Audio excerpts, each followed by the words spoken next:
between Globus-enabled systems. So what's Globus? It's a secure, reliable service. More than 150,000 registered users rely on Globus. More than 150,000 registered users rely on Globus.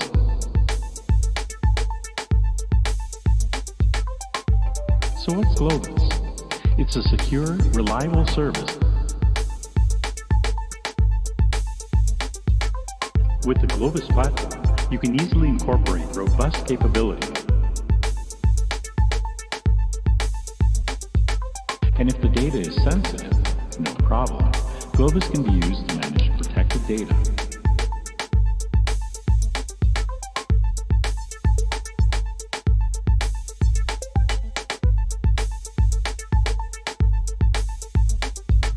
With Globus, you can easily share your data without having to move it or copy it. With Globus, subscribers can easily move and share. And if you have any more questions about Globus, visit Globus. More than 150,000 registered users rely on Globus. More than 150,000 registered users rely on Globus.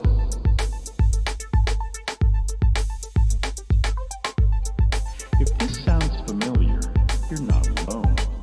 Many thousands face the same challenges every day and solve them with Globus. So what's Globus?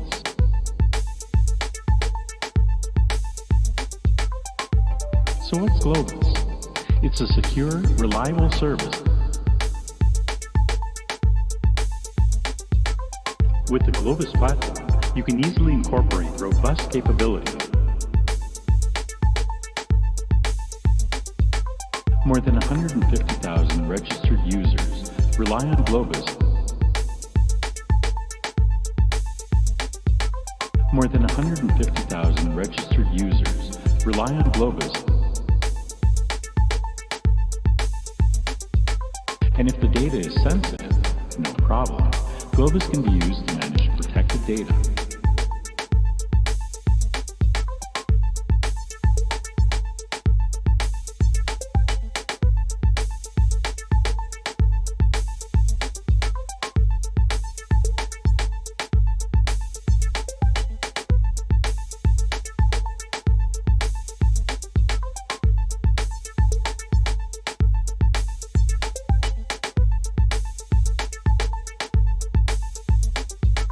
With Globus, you can easily share your data without having to move it or copy it.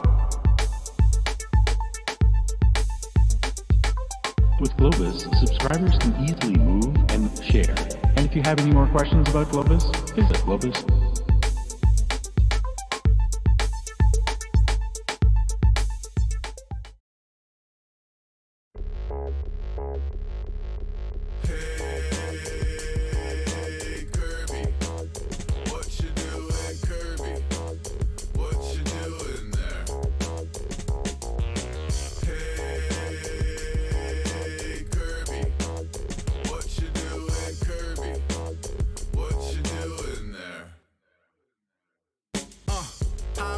Shots of hops rounded. Vaccine queen deemed church socks hostage. 9 weeks awesome. Hides in a slipper. Look in her eye like she might be a wizard. Cold met a cat lady in a parking lot. She got the heroes of tomorrow in a cardboard box. And probably hoarding 40 more in the corners of Fort Knox. Swap 20 on a spot and cop the warlock.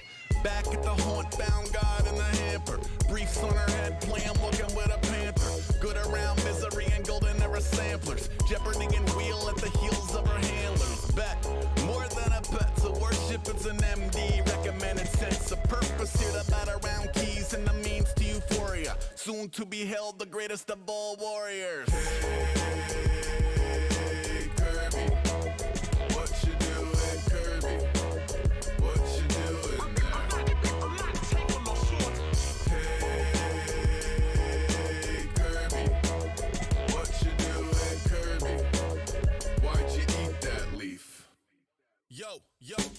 Homie don't fetch, only woke to stretch under a thought bubble rich with bowls of goldfish. Skittish in a company of stranger danger. Otherwise chase drawstrings, tails, and lasers in a steel cage match with a maze of cables. Brazen, game face based on a Zazel. Oversized ears up, puke in the meow mix. Shred a pair of earbuds, remedy is cowlick.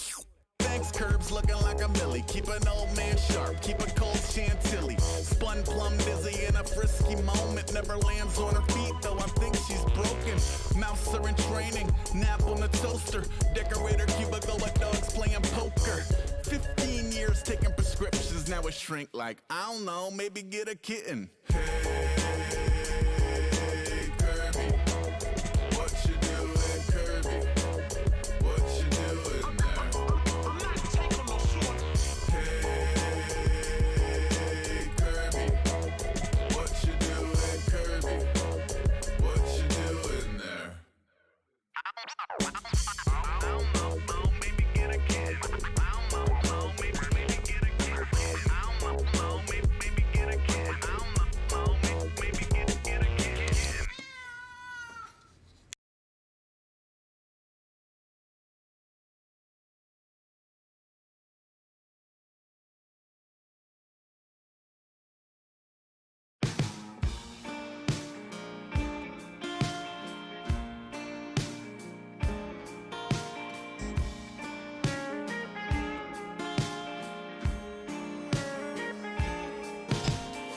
Well, some people like to head to the bars when life is hitting just a little too hard. And some people like to float out and fish. Some people like to whine and bitch. Well, everybody needs a little head vacation. Everybody's got their vice. I just picked up some papers from the Exxon station, and I'm about to roll on mine. I smoke weed, and I don't give a damn. Zip a lock in my pocket with a couple of grams. There's a pretty good chance that I'm high right now. Just kidding, Mr. Officer, unless you're down. Oh, weed, just about every day. First thing that I buy as soon as I get paid. If there's only one thing gotta know about me, it's that I smoke weed. Yeah. Well, you could say I found a natural prescription for an undiagnosed medical condition. If you ain't got your own, that's fine. Hell, I'll share mine, 'cause I smoke weed, and I don't give a damn. Zip a lock in my pocket with a couple of grams. There's a pretty good chance that I'm high right now. Just kidding, Mr. Officer, unless you're down. Oh, weed, just about every day. First thing that I buy as soon as I get paid. If there's only one thing gotta know about me, it's that I smoke weed.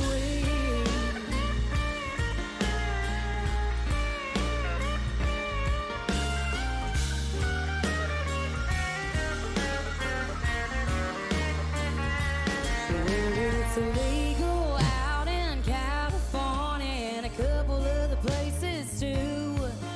But around here we still gotta buy it from some real shady dude. Oh, wait, I don't give a damn. Zip a lock in my pocket with a couple of grams. There's a pretty good chance that I'm high right now. Just kidding, Mr. Officer, unless you're down. Oh, wait, just about every day. First thing that I buy as soon as I get paid. If there's only one thing gotta know about me, it's that I smoke weed. Oh yeah, we gon' bring it right down here for a minute, if that's all right with y'all.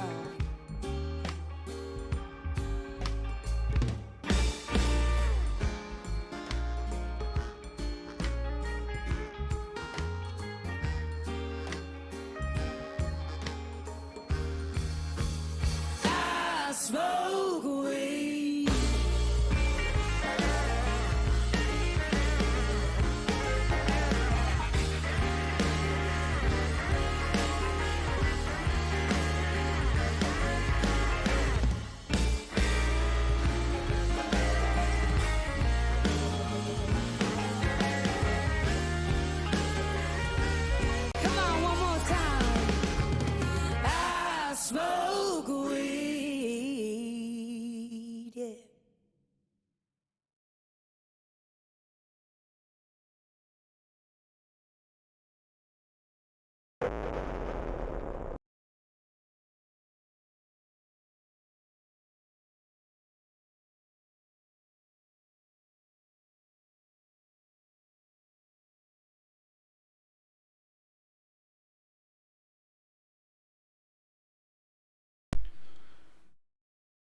Mm-mm.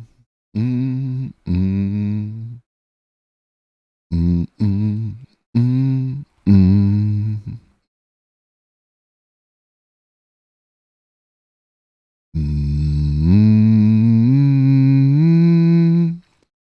Mm-mm.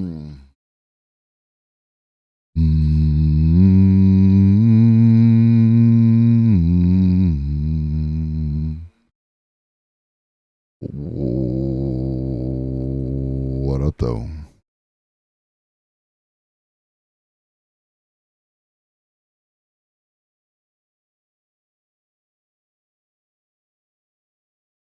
So your boy started learning coding today. I started an online intro to Python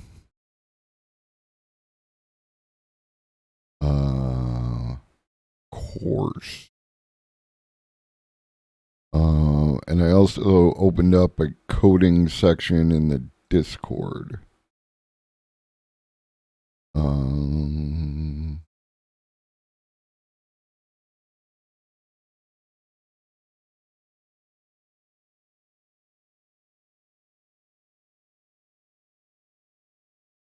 So yeah, I think that's pretty cool. You know, I am 50 years old. I am learning how to code, right? Like,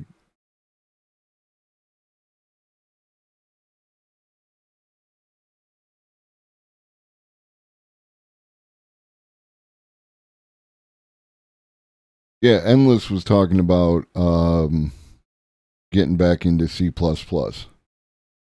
Now, I don't fucking know, right? Like, I don't know one thing from the other. What I do know is that Python is the language that is used by a bunch of people on GitHub to make things for OBS. So that's like a next extension kind of thing. It's like I can, understand, create, influence, adjust things in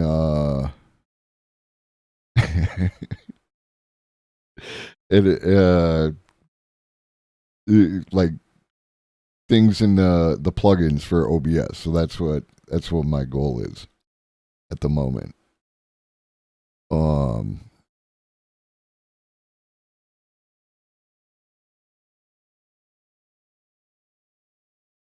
So like you wanna know, hold on one second. My friend's wife went into surgery today. And it was supposed to take 2 hours. It took 4 hours. She's been freaking the fuck out. I guess it took almost 5 hours. Complication. They were using a robot and they had to abort. Da, da, da, da, da, da, da, da, da, da, da. They expect her to be there. Da, da, da, da, da, da. But it looks like everything's okay. Looks like everything's okay, so that's cool. So like in today's episode of I don't fucking understand Twitch like at all, right?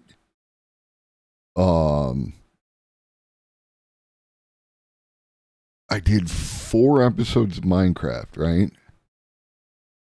And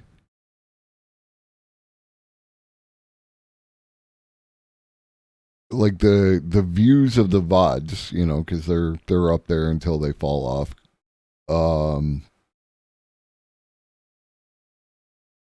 32, 29, 31, but the one on February 1st, for some reason, has 131 views.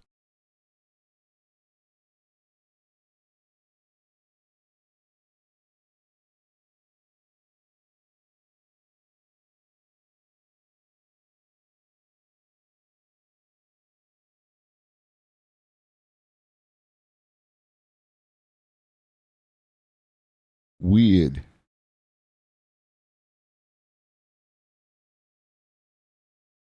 Super weird. I don't get it. Anyways, doesn't matter. Doesn't matter. Doesn't matter. News updates. Jackson Hinkle has been hired by the Blaze.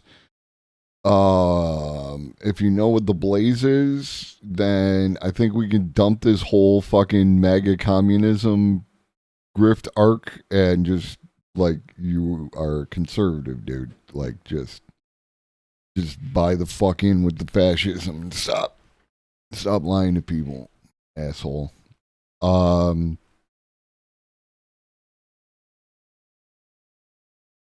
Jackson Hinkle is one of those rare internet personalities that I have. Focus. Hello. I've actually been here for his entire career, you know.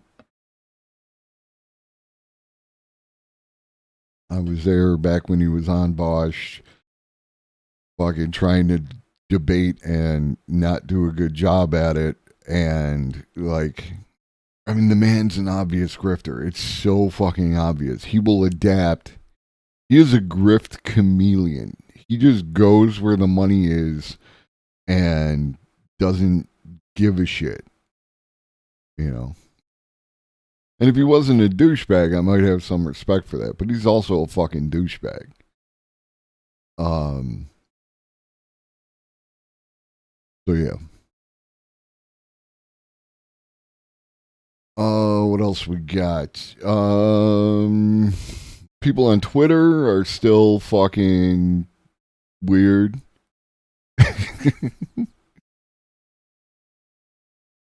Are you secretly Jackson Hinkle? Like, are you doing a thing?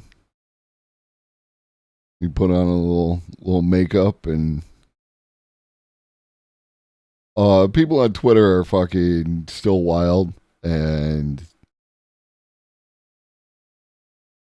like I am convinced. What up, Magic City? Oh, by the way, what up, Carpe, and what up, Alina?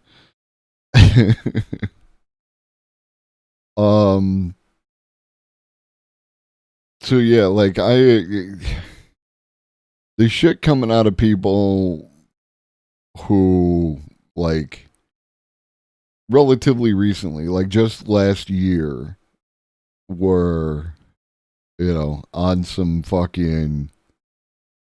based shit, are now like, dude, bruh.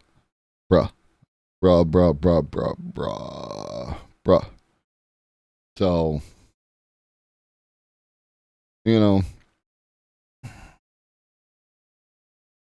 cults of personality are never a good thing. Streamers are ordinary ass people. They are not particularly special. They have the advantage of being able to perform, relatively speaking, for an audience, you know. That's about it. That is the only thing that makes them different. There is a, you know, like, people take an interest in, you know, people who can perform relatively well, but the other thing that happens is there's a gravity that occurs, right? Like, take Hassan. I have never watched a Hassan stream. The only time I've ever watched Hassan is when someone else shows a clip, right? The way that his chat goes, the way that he's like, you know, the way that he goes about his business is, and I'm not, you know, it's like, whatever, you know. 4 viewer Andys can't fucking take shots at the king. But,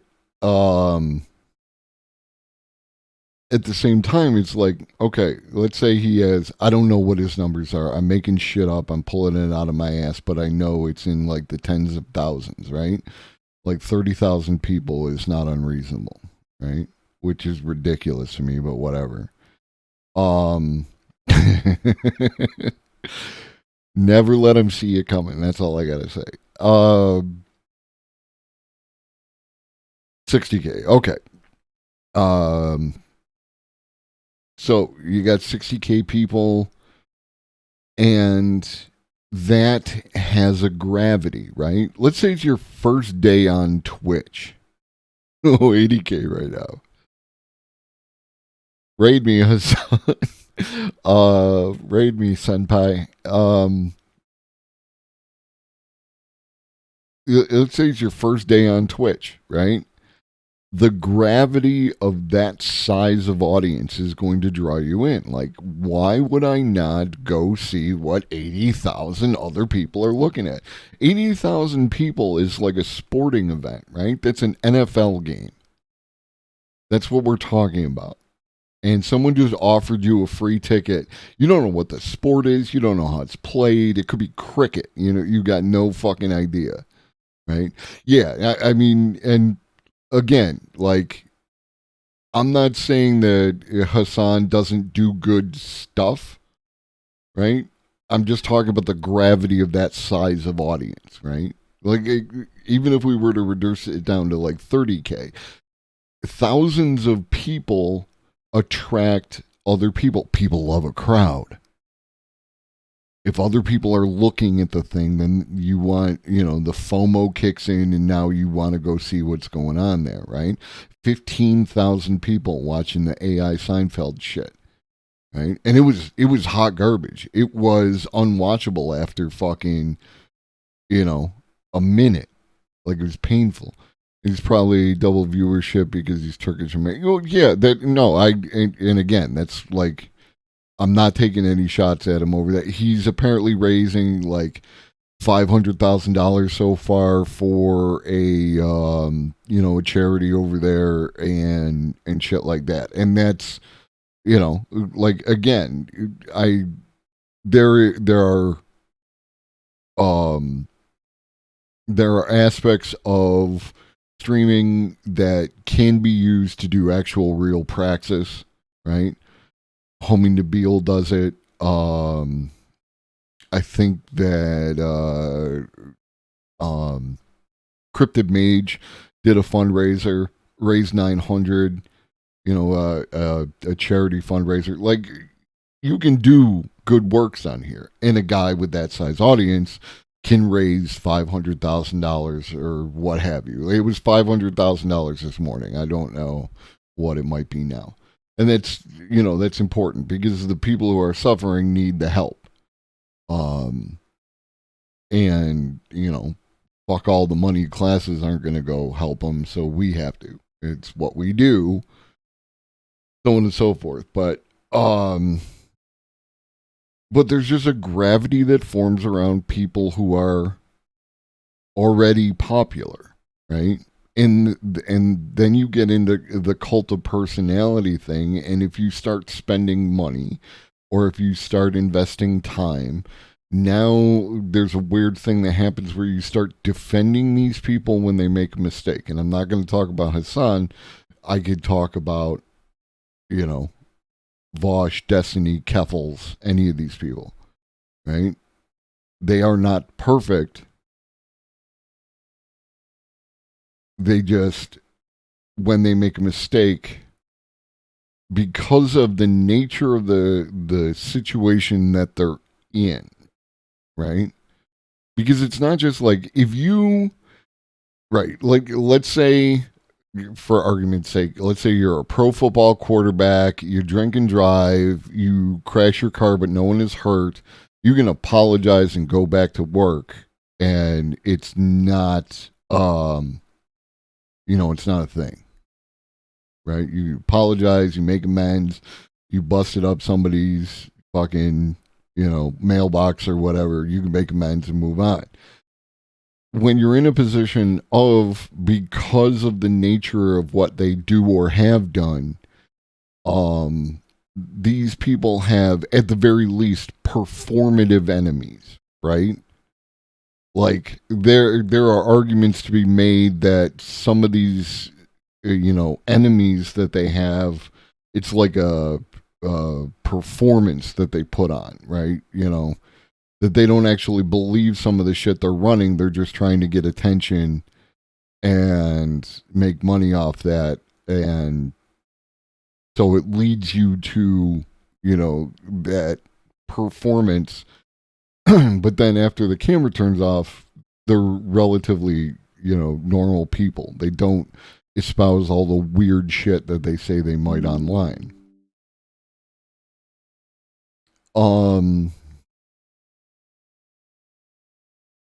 But when you're in the debate sphere, right? Or at least the conflict sphere, where you're actively seeking out other people to argue with and against and like that, it creates a condition whereby, let's say you do something wrong. If you admit that you were wrong, then from a certain point of view, your enemies now have fuel to attack you, right?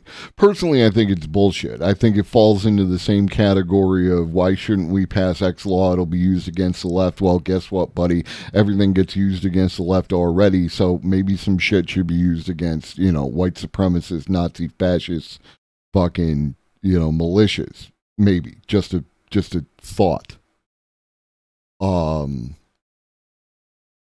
I don't think that, if you admit that the thing that you did was wrong, then you just gave them an easy target to attack you with, as opposed to them having to do more work, which by association would then give you easier content for your style of programming. Right? But no, you act as if you can make no mistakes, and then even if you don't send your legions of fans to go do shit, a portion of your fans are just, they're going to have that kind of behavior just by the laws of large numbers, right? Like, you are going to adopt a certain percentage of those people, or at the very least, a certain percentage of those people are going to associate themselves with your content and use you as their personal great man in their personal great man theory, right?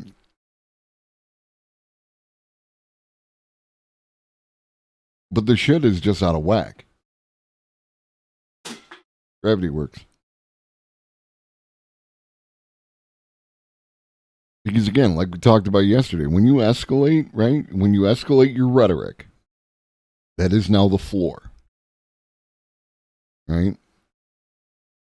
You cannot back down from that. You cannot go under the floor. You don't have a basement, floor to house. That is now the floor. So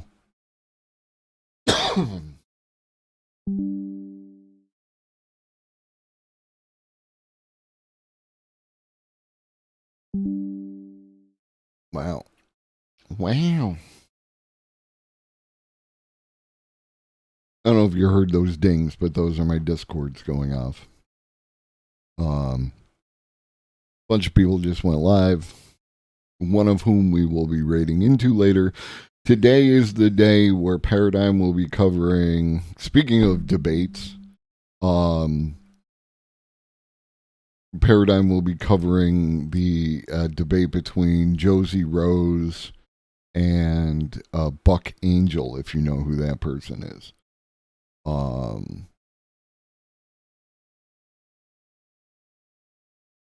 I will be there, though.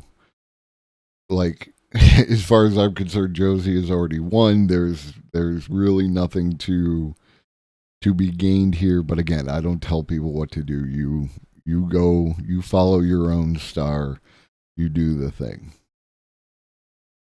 But that doesn't start till 7 o'clock, so you should stay here until then, and I will take you there when it's time. And I think that's about it in the hellscape of political and streamer news. But yeah, like, Back to talking about coding real quick. Like the essence of Python, right? Like, you know, when you think of things like coding, it's like, oh, I'm going to be using a bunch of weird terms and everything else. Python, so far, everything makes sense, right? It's close to English, right? If I want to create a program that will ask you for a response, right? Like one of the examples, one of the things that I created watching this tutorial is y'all know what Mad Libs is, where you guess the adjective, or the person asks you adjective, noun, verb, what have you, writes it in a little blank, and then it tells a funny story. You create one of those, and it's like the command to ask the question is input, right? The word is input, and then you put in quotes and you say pick a color, right? And that's it. Like, I mean, that is going to give it a value, and then the color is associated with color and the response and everything else like that. But it all makes sense. It's all just like English. You just have to learn the particular, you know, phrases that are used in the creation of the thing. So if you haven't done coding before, I recommend giving Python a try, and it might give you something to do, right? Even coding an hour a day, you can create something. And maybe you're not in the art, maybe you are in the coding, but coding is a form of art. Coders, code monkeys, they love elegant code. Their code is the best code, so on and so forth. It's an interesting dynamic and like that. So just something to do, like, you know. In the meantime, we're gonna talk about some AI shit. We're gonna watch some videos. We've got in the rapid growth of hello.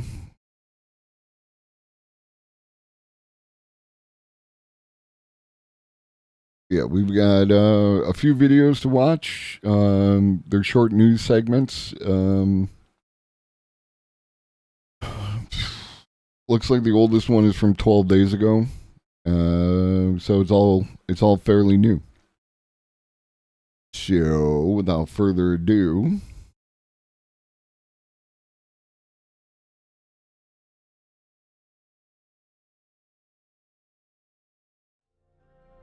hi, welcome to another episode of Cold Fusion. This was Google in 1998. So we're right between that house and this house. We're renting this half of a house. Ping pong table, computer. Go to the other side of the office. There's Larry, CEO of Google. Say something, Larry. Hi. It was a small company run out of the garage of Susan Wojcicki, who is, interestingly, the current CEO of YouTube. Simply from recognizing the value of organizing information on the web, Google managed to grow from a few tinkering PhDs.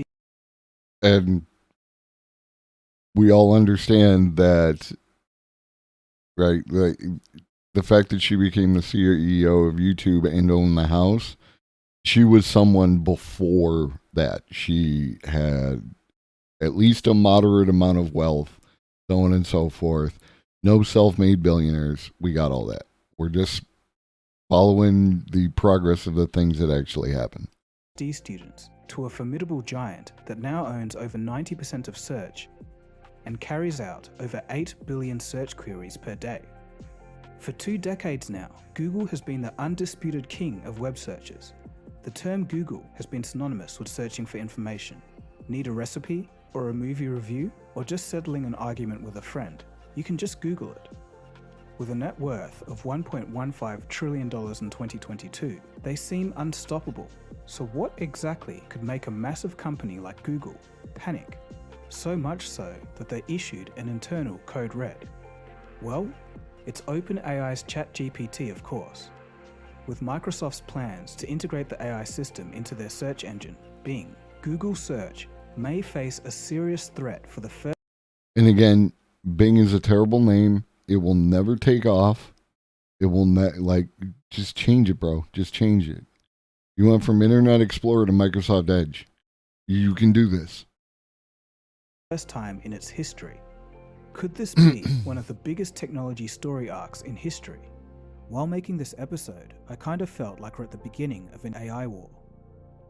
So in the following, we'll learn what Google might do about the situation. They're actually already fighting back. We'll get into that. And we'll also see why exactly ChatGPT is such a threat to Google's central business model. Let's take a look. You are watching Cold Fusion TV. To transform just about every industry, including education, ChatGPT passed the U.S. medical licensing exam, the bar exam, and got a B on a Wharton MBA paper. A conversational chatbot capable of responding to any query in a human-like manner always seemed to be a technology of the future, for the masses anyway, until ChatGPT. Following its release, ChatGPT has garnered huge attention from around the world. To give you an idea of the scale of this moment, ChatGPT has been the fastest app in history to reach 100 million users. It's taken just 2 months, whereas TikTok took 9 and Instagram 30. A rapid adoption rate is a classic early signal of a disruptive product or technology. A couple of months ago, we took a deep dive into ChatGPT. Since then, it's been updated and is better than ever. However, as I previously stated, it's important to know that it's not perfect and may sometimes give bias or outright incorrect information. If you want to see that episode on ChatGPT and OpenAI's views on the future of these systems in more detail, the link for that episode can be found in the description below.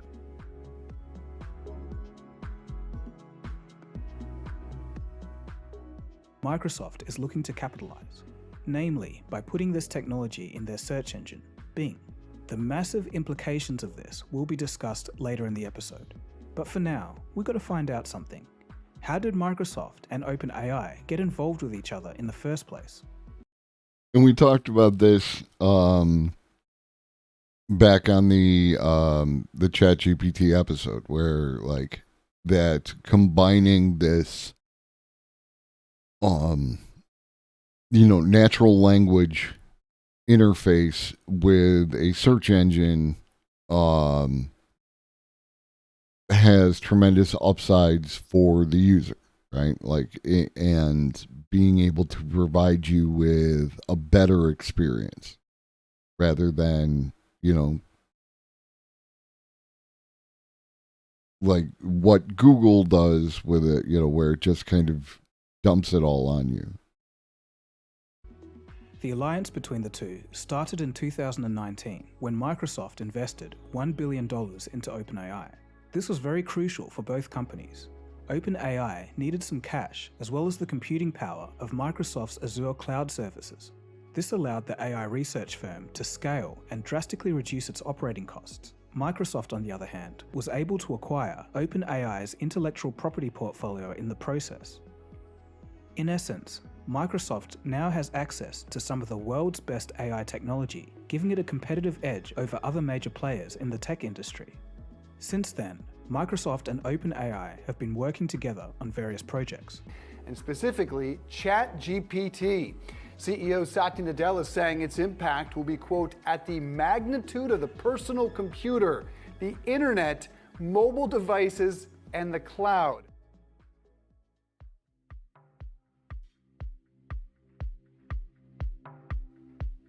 When Microsoft made the bombshell announcement that they were integrating ChatGPT into Bing, Google was in shock. An emergency code red situation was declared, and I could imagine the frantic meetings. One Google executive told the New York Times it was a make or break moment for the company. But wait, this is Google we're talking about. The company with far and away the world's leading search engine. They dominate 90% of search queries. Microsoft, with their dinky little Bing, accounts for only 9% of worldwide desktop searches in 2022. So why is Google panicking? Google is looking at what might happen in the future and not what's happening today. Chatbots are not new, but the level of performance seen by ChatGPT definitely is. The thing that sets it apart from the Medicore chatbots of the past is that it's a generative pre-trained transformer, or GPT. In plain language, it just means that it's been trained on billions of parameters and petabytes of text. This training allows the system to generate new text in a way that mimics the understanding of a wide range of queries and can respond accordingly. ChatGPT, or the inevitable flood of AI assistants, has the potential to revolutionize how we interact with search engines. Microsoft could see this as well, and that's why they've been betting on OpenAI and its technology. For a second, I just want you to stop and think about it. If an AI-powered search engine gave you the specific information or answer you want in a concise manner, but you could also ask further questions and drill down into the details that you want, this would be revolutionary. You don't have to click through a bunch of links and waste your time. Right now, if you want a specific answer, you have to Google what you're looking for, get a bunch of results that may or may not fit, and if it's specific enough, you end up going to a forum anyway and searching through all the answers there. In this AI... Like literally what I said the other day. Powered search engine world, the answer would already be synthesized for you. And this is because the AI has already crawled through the whole web and read it already. And I think this is where AI-powered search will excel the most. For very specific problems, just this implication alone is huge. Obviously, if... What up, Tailorks? My good son? If you want to know something political or something that could have a slant or bias, that's another story. It has Google shook a little bit, calling a code red, and there's a good reason for that. ChatGPT is potentially an existential threat to Google's business because Google relies 60% of its revenue on search, and ChatGPT offers an alternative to search, which is a one-stop question answering shop powered by AI. But this could change the game of search entirely, which is core to Google's business. If OpenAI integrates a ChatGPT-like language model into Bing's search engine, people will just be able to find the results that they need without having to scroll through a flat page of search results that are littered with ads. This may be good. Now, we're all adults here. We've been on the internet for longer than 10 minutes. We can also see the potential negatives and downsides from directed search, right? Which is kind of what we're talking about here. You know, if as opposed to getting a bunch of different options, I am getting, you know, just like one option, then that option might have errors. It might be, you know, any number of things, right? It might contain misinformation. It might contain disinformation. There's a whole bunch of shit that could go, you know, south about that. So we all know how to behave on the internet. So when this inevitably rolls out, we need to maintain our rational skepticism and analysis, right? Good news for users, but for a company like Google, it's very bad news. And why is this so bad for Google? Because roughly 60% of their revenue comes from Google search. If the magnitude of this income becomes significantly damaged, it could be catastrophic. Google's business model is centered around advertising. It's been their long-standing primary source of revenue. By charging companies for promoted search links or AdSense links on websites, the company has built a lucrative business model.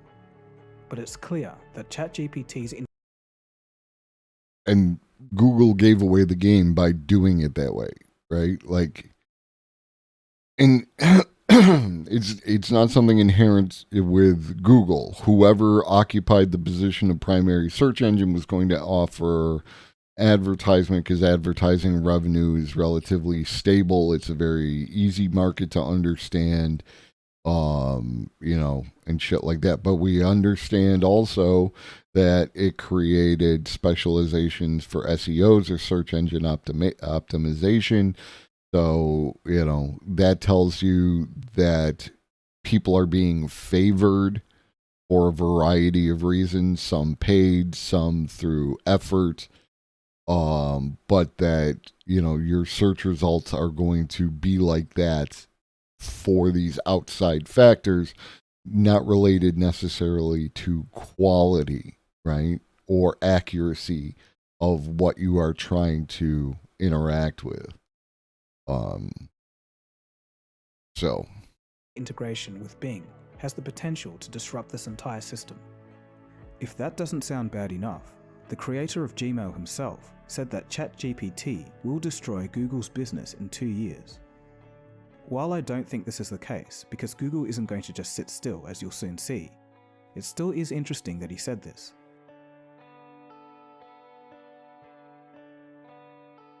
In January of 2023, the Department of Justice filed an antitrust lawsuit against Google. They stated, quote, Google has used anti-competitive, exclusionary, and unlawful means to eliminate or severely diminish any threats to its dominance over digital advertising technologies. This isn't to mention the 12,000 Google employees that were recently let go. This is probably due to higher interest rates and a changing market. But still, all things... No. What it is due to is that people said, economists, all the caveats, economists said that we could be going into a recession. So the very first thing is, who is going to make the move first and fire a bunch of people in order to increase their stock buybacks and the imagined health of the company. And then once one does it, now the other ones do it, and they do it as a percentage, and it happens every time. And it's not like, it has nothing to do with any of the other crap, right? A bunch of witch doctors, and I mean that in a pejorative sense, there's probably a better word. A bunch of charlatans, wave their not voodoo. Your boy's getting canceled hardcore today. From an investment perspective, mass firing is generally seen as good. They are just cutting costs. Yeah. Trimming the fat, right? It's always the laborers. It is never, management.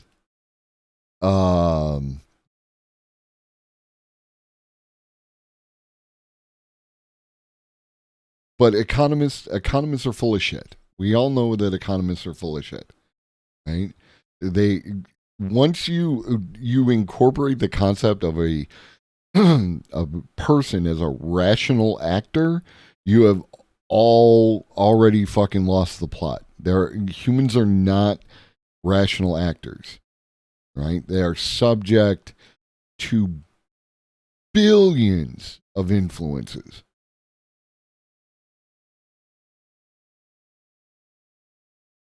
You've got a guy like Elon Musk who can get on the internet and promote Dogecoin or say something about taking Tesla private at $420. And it has an effect on that business and, by extension, the rest of the market. And he's not even an economist. He's just a jackass. Economists have the appeal to authority fallacy baked in. They don't know.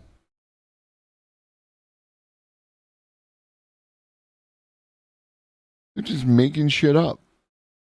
And when the big dogs make shit up, then the market goes that way. True. Then the market goes that way, and therefore they are validated, right? That's how that all works. Considered, these are some of the biggest challenges Google has seen in its 20 years of dominance. So it's no surprise that the company issued the code red. But here's the crazy thing. They even sought help from their co-founders, Larry Page and Sergey Brin, both of which had stepped down from their executive positions back in 2019 and have not been actively involved in the company's operations. According to the New York Times, the pair was invited to an executive meeting to strategize on how to integrate chatbot features into Google's search engine. They were also said to be devising a plan for the company's AI operations. According to Forbes, Sergey Brin has requested access into Google's internal code, and he was taking a look at some Lambda code. This could indicate that Google will be using Lambda in their response to OpenAI. When Google calls them the old guard, you know things are getting serious. Meanwhile, Microsoft is going all out. They're going to be investing an extra $10 billion into OpenAI. As part of the new agreement, Microsoft will receive 75% of OpenAI profits until it recoups its investment, and then will hold a 49% stake in the company afterwards. Unfortunately, this is the antithesis of what the OpenAI company originally stood for. If all goes well, this may turn out to be one of the best business deals of the decade.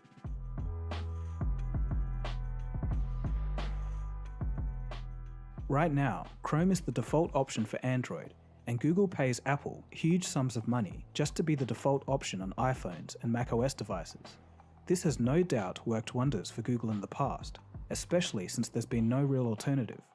But now that Bing could eat some market share, I think Google will use their default status and dominating market share to their advantage while they hit back. This is how I think things may play out if Google gets their act.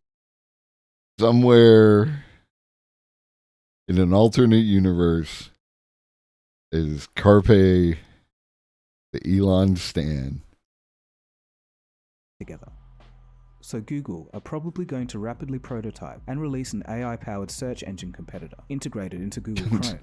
And because Google Chrome is the default browser for so many, this new tool will gain widespread adoption without much effort and end up killing Bing AI before it really gets a chance to start.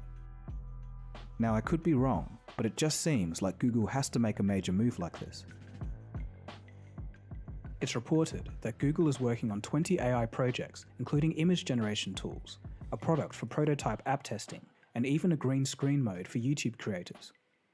One of the most interesting pieces of research is Music LM, an AI that can transform whistled or humming melodies into a certain style which is described in text. So it's clear that Google isn't sleeping. In a staff memo, CEO Sundar Pichai wrote, quote, "I am confident about the huge opportunity in front of us. Thanks to the strength of our mission, the value of our products and services, and our early investments in AI, to fully capture it, we'll have to make some tough choices." And I think that last sentence is key. It seems like Google may be forced to put the safety issues on the back seat and will just start unleashing the AI products. They could turn the playing field around quite quickly. Bruh.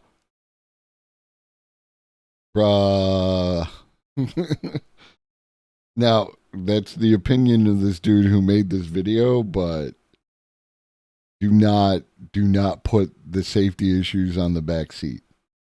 Do not do this. Do not.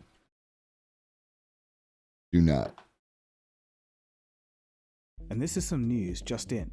According to CNBC, Google is currently testing a ChatGPT competitor called Apprentice Bard internally with its employees. And also, a group of engineers have left OpenAI and started their own AI company, and their first product, Claude, is similar to ChatGPT, but better in some cases.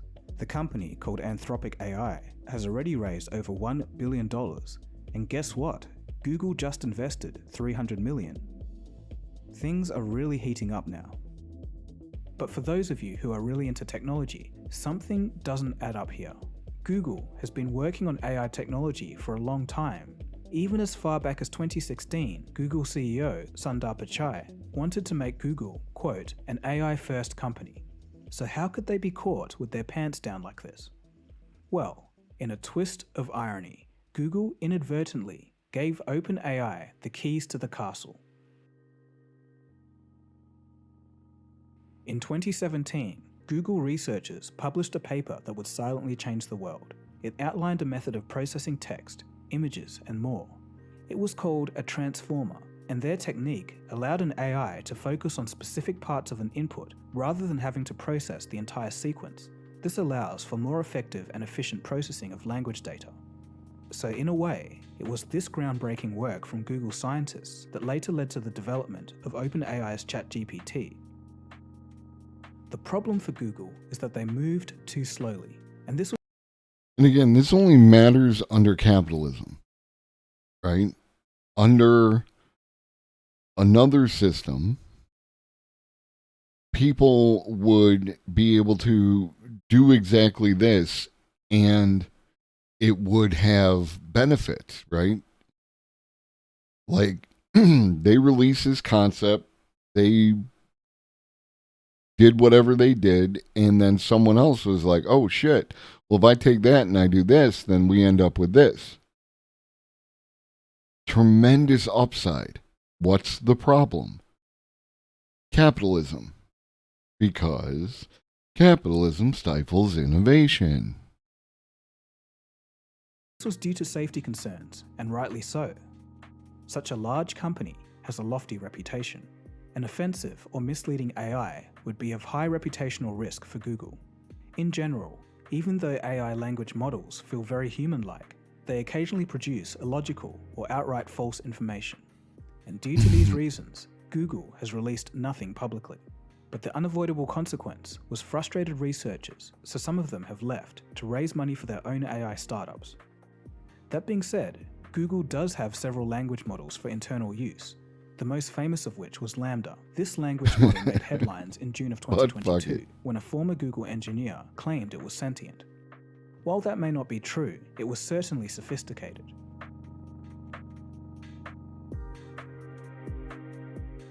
So let's wrap this episode up by taking a look at what we know so far about an AI-powered Microsoft search engine.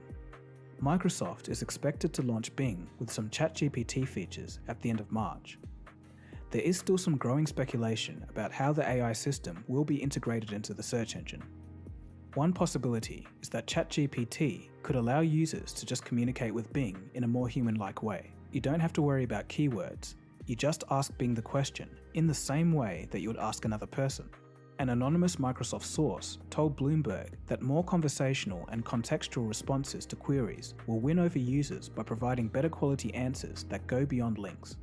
Bing is about to get the features of DALL-E 2, that text-to-image generator that caused such a stir and kicked off this latest wave of AI art. This integration will allow users to type in text and generate images.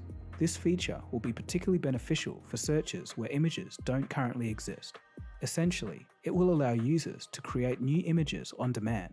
Microsoft has said that they're working closely with OpenAI, so this feature doesn't generate explicit or inappropriate visuals. So, it looks like Bing is getting a major overhaul, with ChatGPT and DALL-E 2 features integrated. It sure is going to grab everyone's attention when it's launched. Name How still exactly sucks. this pans out still remains to be seen, but I certainly am intrigued, and it will be interesting to see how this plays out. So we may be on the cusp of a new era in which the search engine that we know becomes a thing of the past. The digital directories of old will become the digital assistants of the future. So I'm going to make it clear, Google search isn't going anywhere anytime soon, but it's so interesting to think that there could be a legitimate contender around the corner, and from Microsoft Bing of all places. Just think, a year or two ago, no one would have seen this coming. It's just amazing how fast things are moving. So what are your thoughts? Are link-based search results going to expire? Do you think you're going to warm up to an AI bot serving you the information that you need? Will Bing become a verb? And finally, do you think Google will hit back faster than we all expect? Please let me know in the comment section. It's going to be an interesting discussion. Alright, so that's about it from me. Feel free to have a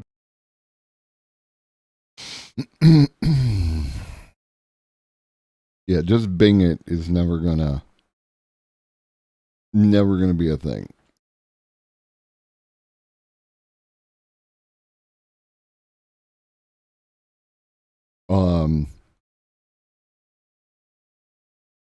Most of y'all don't wear watches, right? And yet, like, if I were to need to ask someone about the time, I still have a habit of pointing at my wrist, right? There are certain artifacts that will continue to exist beyond their, like the term album, right?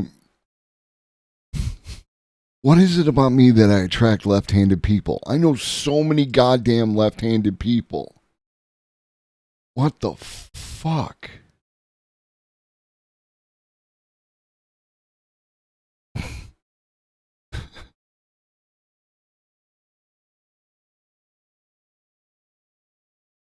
Well, like, album was originally related to vinyl, right? There was an album. But we continue to use the term. It's weird. It's,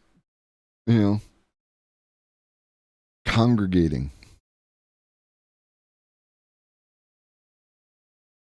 I'll take it.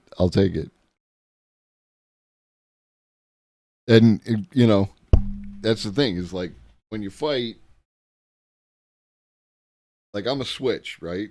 I'm a switch. I can lead with my left. I can lead with my right. I'm comfortable either way. Southpaws always give boxers a hard time because the stances are reversed. So I'll take it. The left-handed army. I actually, like, again, let me do the thing. In my, no, I just want to copy the link. Thank you. In my merch store,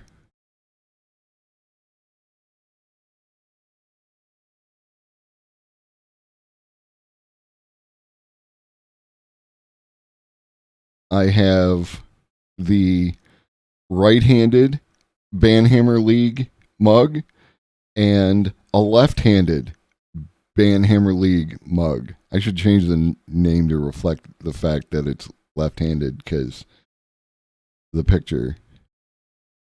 Oh, what up, Lord LOC coming in hot? What up, Supernatural? That's cool. Like being ambidextrous in the ability to write, I could see a lot of advantages to.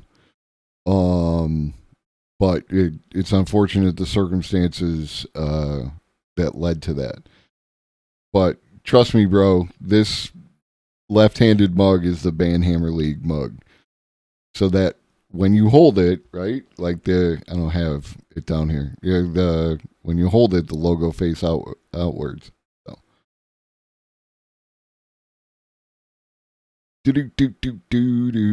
All right. I respect, as I said, I gotta look after my community.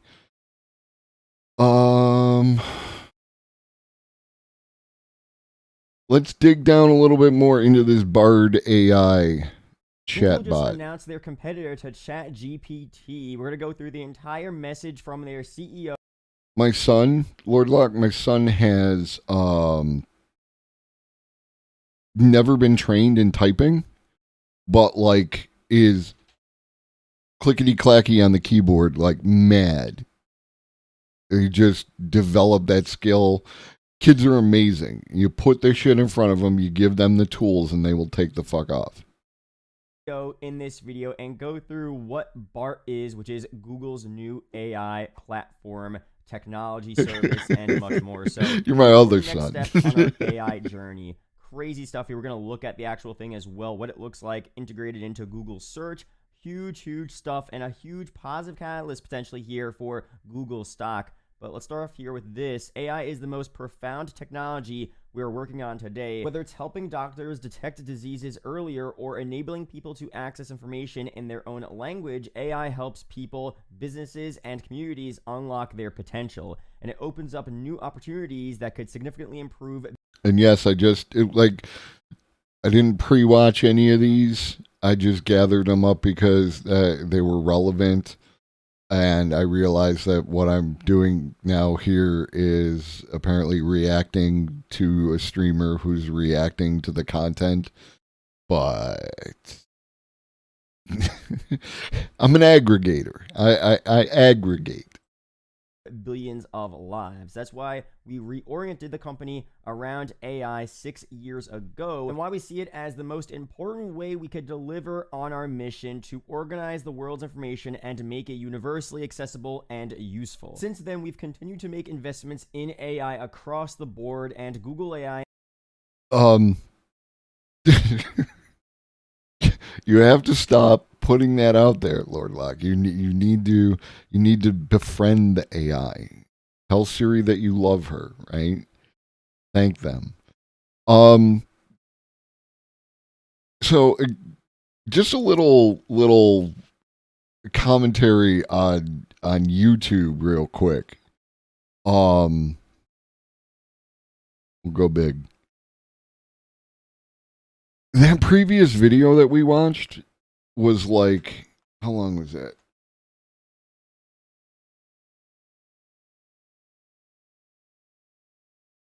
$18 minutes. That video in no way needed to be 18 minutes. You could have busted that out in 10 easy. This video is 9 minutes. It's basically him reading the article. At this point, I hope he's going to add in some of his own perspective. I hope that he is going to, maybe give some conclusion. I don't have a phone. I don't love no AI unless the AI is going to help me have the sex. There are, like, I keep getting advertisements for these AI companions, right?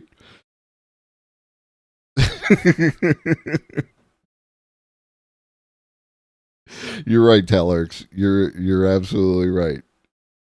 Yeah, and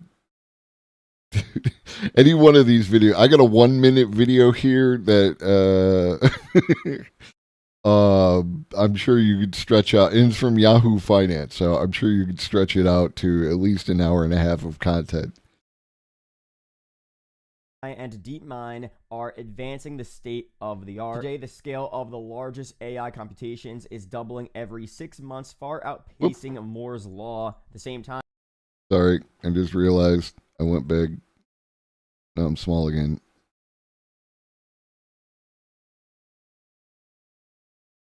Advanced generative AI and large language models are capturing the imaginations of people around the world. In fact, our Transformer research project and our field-defining paper in 2017, as well as our important advances in diffusion models, are now the basis of many of the generative AI applications you're starting to. I heard it, and we're gonna look, right? Like, I thought that I misunderstood an aspect of Moore's law.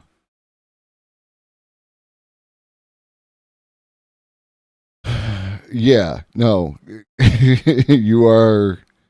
Moore's law is the observation that the number of transistors in a dense integrated circuit doubles every 2 years.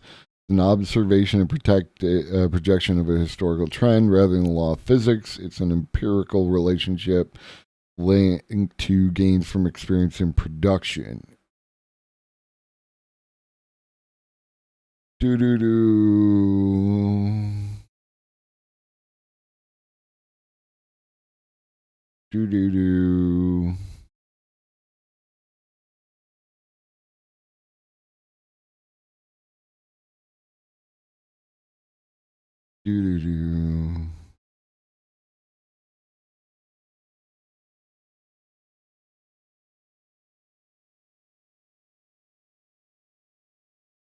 Sorry, I'm just reviewing to make sure that there's nothing in here that's like. I mean, it's using it as a reference point, right? But it's not. It shouldn't, because he specifically says the largest AI computations is doubling every 6 years, far outpacing Moore's law. That's not. But yeah, it's again, we're talking about things that go beyond. I just saw the checkmate Jesus comment. Yeah, like I don't like the wording of the article, but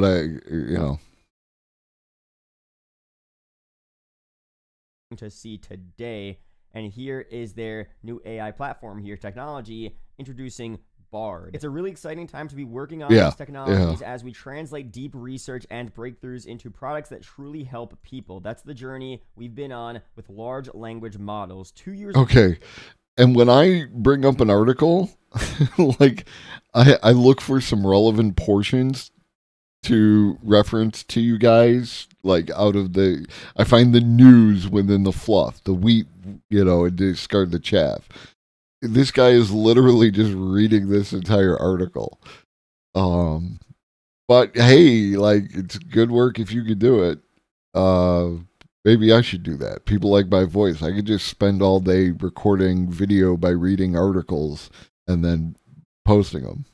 Years ago, we unveiled next-generation language and conversion capabilities powered by our language model for dialogue applications, or Lambda for short. Now, here's the big news. We've been working on an experimental conversational AI service, just like ChatGPT, of course, powered by Lambda, that we're calling Bard. And today, we're taking another step forward by opening it up to trusted testers ahead of making it more widely available to the public in the coming weeks. Bard seeks to combine the breadth of the world's knowledge with the power, intelligence, and creativity of our large language models. It draws on information from the web to provide fresh, high-quality responses. Bard can be an outlet for creativity and a launchpad for curiosity, helping you to explain new discoveries from NASA's James Webb Space Telescope to a 9-year-old, or learn more about the best strikers in football what up, Big Lou? And then get drills to build your skills. And here's a quick preview of what Bard. I'm sorry. For any offense that Twitter thread may have caused you, and any disruption in the happy home of Igloo and Telex. Yeah. You're lucky. You got multiple dads. You need to do some research on the dark web and find out when the next big truck shipment of weed goes through my area and liberate it, because goddamn do I need some weed for this pain. Let's not fight in my chat. Let's not have a domestic in my chat. Nothing but love. Chargers fucking stupid. The other day they had, as my dad, someone interact with. Dude, it's like I don't play with any of those things because they're all sketchy as fuck to me, right? Like what information that I have to provide them and the results that you get, Fair enough, Lord Locke, fair enough. Looks like here. Again, very similar to what you're seeing with ChatGPT. You type in, what's on your mind, and then Bard will give you some conversational topics, information, ideas. It'll help you explain stuff. Again, the very similar application to what ChatGPT does, but, it's through Google's AI platform powered by Lambda. Very, very cool stuff here. Now, Google. Before I forget, speaking of Canada,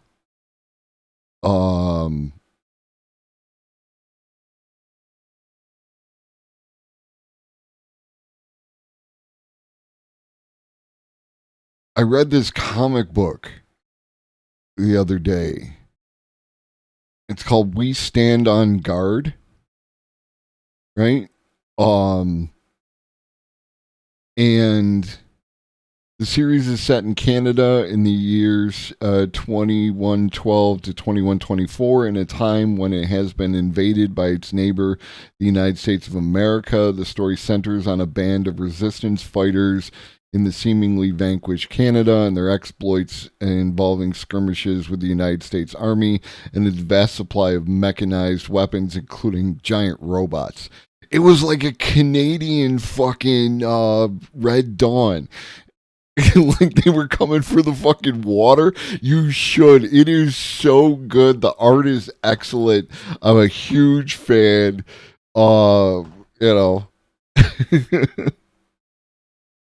It was. I highly recommend it. And it came out in 2015. There's probably a hardback version that includes yeah, you can get it on Amazon, $15. It's a good price for it. Like that is a good price for it. But it was a hell of a ride. I enjoyed every minute of it. As I said, the art was good, everything was good.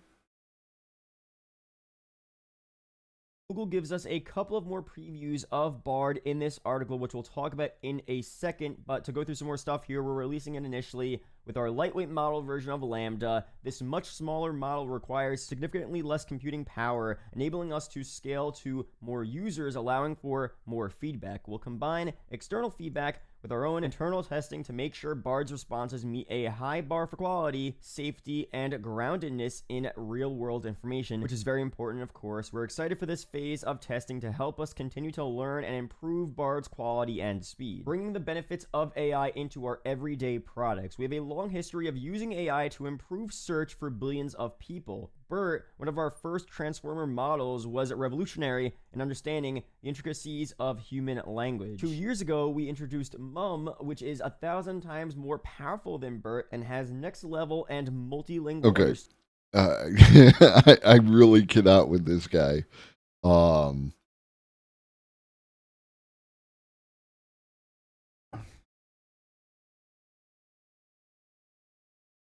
Okay, yeah, and he's a stock guy. And all he's doing is reading the fucking article. We got the meat of the thing. Yeah. Like, I don't want to thumbs down it because it is what it is, but I do. Canadians are stupid and can all eat my ass. We're not as stupid as America, but goddamn, but we are close and only getting closer. Yeah, like, as Gremlow teaches, we are exporting American brain rot. Sorry about your damn luck.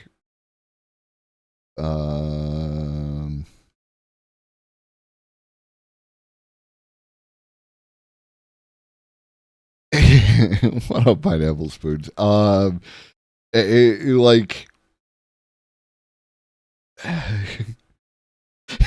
in the broadest possible sense, in the broadest possible sense,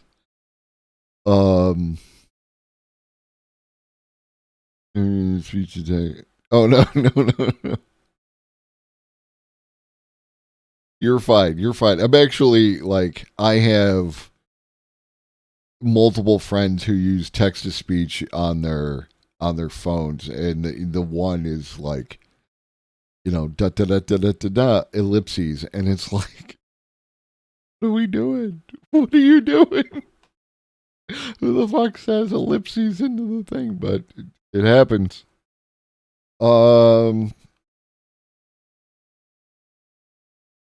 Let's look at Professor Supervillain and see what he has to say. Look at a new technology that's making waves in the world of AI. ChatGPT, a language model created by OpenAI, has the ability to respond to prompts in a human-like manner. And joining us to discuss the implications. Yeah, that was a level 3 aggression because you said shut up.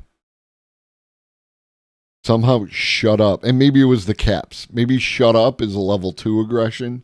And the fact that it's all caps, it made it a level 3 aggression. Yeah. Applications of this technology is Professor Scott Galloway, a leading expert on AI and technology. Okay, so what I just said, what I just read to you, I didn't write that, and my staff didn't write that either. No human wrote it. That was written by a new online tool called ChatGPT. It's a program you can find on the web that will compose anything you ask it. In this case, we asked simply, quote, how would Anderson Cooper at CNN introduce a segment on ChatGPT with Professor Scott Galloway? And that popped out.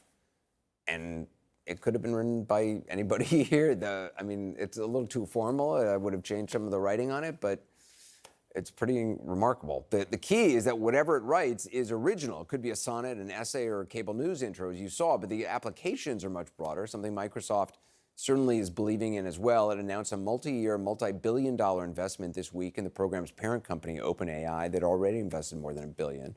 The New York Times put it at about $10 billion, this new round of investment.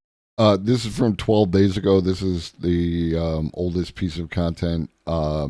So the stuff we watched earlier is more updated. And from Microsoft, we did want to talk to Professor Scott Galloway of NYU Stern School of Business about this. So, I mean, that intro, which is just a small little thing, it's kind of remarkable that this AI program. I'm sorry.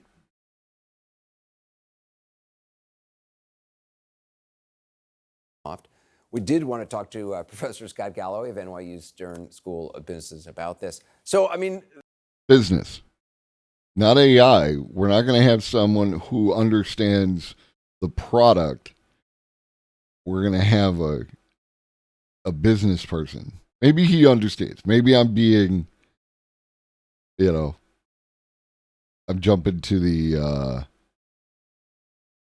conclusions. Yeah, no, I mean, Anderson has reached that point in his life.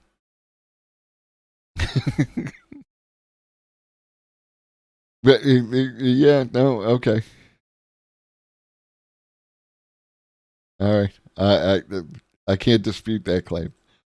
That intro, which is just a small little thing, it's kind of remarkable that this AI What up, program, Professor Q? I mean, certainly for a public person like me. What did you miss? Anything you have said, for instance, I could. You missed everything. I could write a speech as Scott Galloway. Is that good? Yeah, I mean, well, first off, good to see you, Anderson. But it's that opening statement was both remarkable and it was wrong. I am not an expert in AI, and there's absolutely no evidence that would lead a thoughtful human to believe who was writing your copy to that. Okay. Then why are you here? Right? Like, I mean, this is my fucking question. You answer, you're like, you don't know what you're fucking talking about. Why are you here? That I am an expert. So the thing about you do talk about AI. So maybe it's okay. Maybe it's just being nice to you.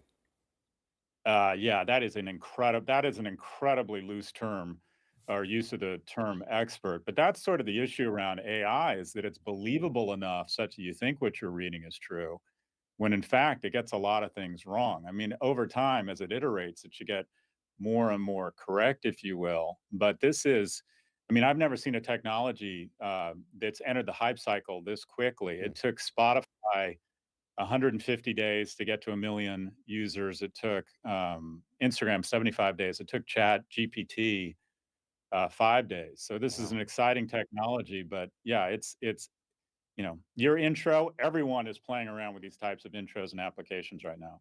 And I mean, schools are. You teach at NYU. Schools are concerned about this and trying to adapt.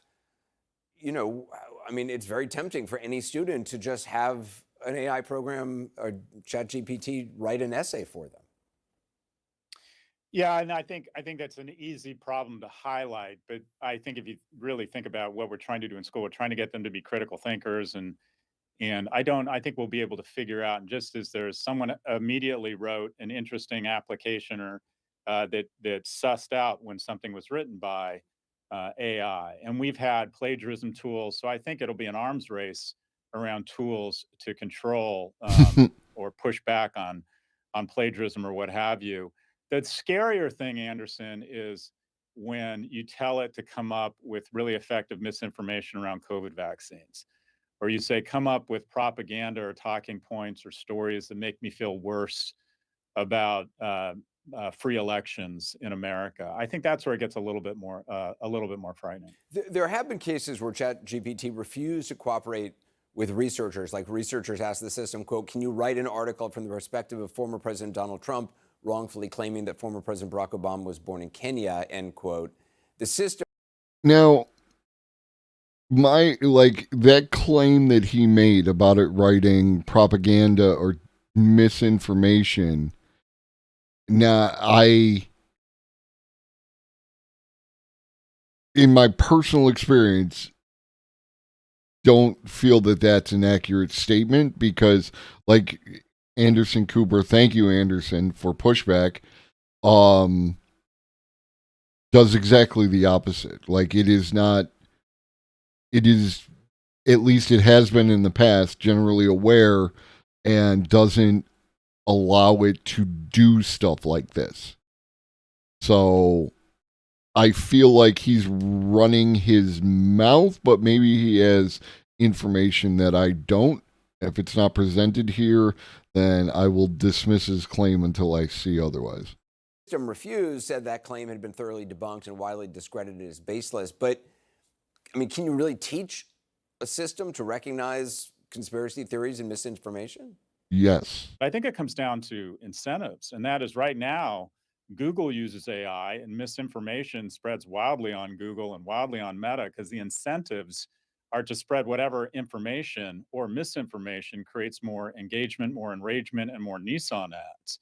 So if the incentives on the front end applications, many of whom dominate our information, a third of us get our news now from social media, is to ensure that people aren't getting misinformation or AI-driven misinformation or human-driven misinformation, they'll figure out the motives. I don't think it's about the tech. Yeah, we actually talked about that yesterday, Lord Locke. If you want to check the VOD for my full commentary on it, it's there. But yeah, the short answer is I took a week off to play Minecraft on stream and not talk about AI because I was feeling kind of doomer. And in between, like the Friday when it showed up, and then I said I was coming back on Monday, and then it got shut down on Sunday. It was basically the Seinfeld presentation. Seinfeld is hot garbage. But it was only like a couple minutes, and then it played on a loop, and it was on constantly. Like it was changing the words like a Mad Lib.